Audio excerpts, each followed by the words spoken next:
Hello everyone, welcome to the next chapter. In this chapter, we shall see problems related to time, speed and distance. We shall quickly check the formula. Speed is given by distance covered by time taken. We can define speed in terms of kilometer per hour or meter per second. We shall check the relationship between them. 1 kilometer per hour is equal to 1000 meter divided by 3600 seconds, which is equal to 5 by 18 meter per second. We can remember this conversion factor. Next, two objects moving in the same direction with speeds u meter per second and v meter per second, then the relative speed is given by u minus v meter per second. That is, when two objects are moving in the same direction, then the relative speed is the difference between them. And similarly, when the two objects are moving in opposite direction, then the relative speed is the sum of the velocities, that is u plus v. Next, we shall see about average speed. Average speed is nothing but the total distance covered in the total time taken. For example, if an object covers distances d1, d2, d3 at speeds u1, u2, u3 respectively, then the average speed is given by d1 plus d2 plus d3 divided by t1 plus t2 plus t3, where t1, t2, t3 are the time taken in individual distances. For example, t1 is equal to d1 by u1, t2 is equal to d2 by u2 and so on. So we have to remember that the average speed is given by total distance covered in the whole journey divided by the total time taken in the whole journey. Okay. Next, we shall see a special case. If two persons A and B start at the same time in opposite directions from 2 points, and after passing each other, they complete the journeys in A and B hours respectively, then the ratio of A speed to B speed is given by square root of B by A.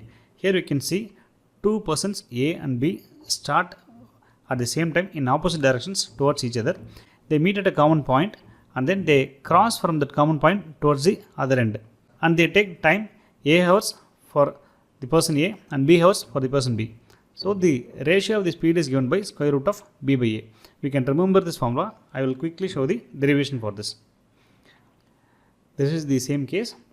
Let the distances covered be d1 and d2 till they meet each other, and the velocity of AB u1 and the velocity of BB u2.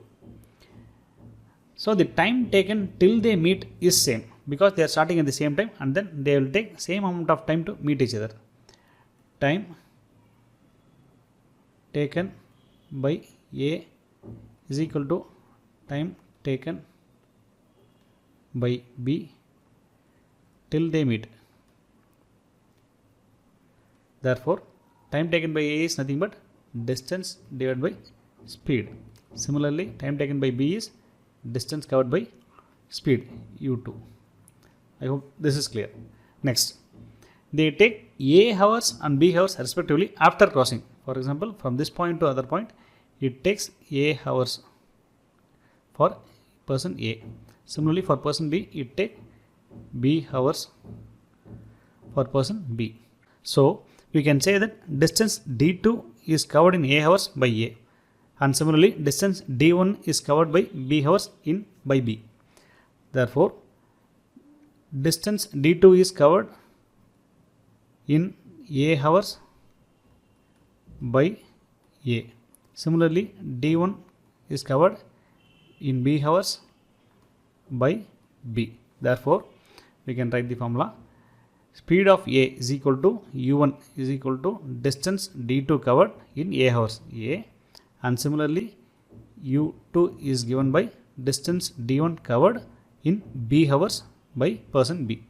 Now we can solve these two equations. This is one, and we can collectively say this as 2. We can see. We shall substitute the value of d1 and d2 into this. So d1 is equal to u2b and d2 is equal to u1a. We shall substitute this here. In place of d1, we shall substitute this. u2b by u1 is equal to u1a by u2. We can rearrange this. u1 by u2 square will be equal to b by a. We can take this there and then u2 here. Therefore, u1 by u2 will be given by square root of b by a. We can remember this formula so that we will not try to solve in detail when we solve the numerical problems. Okay, we shall continue in the next lecture. Thank you.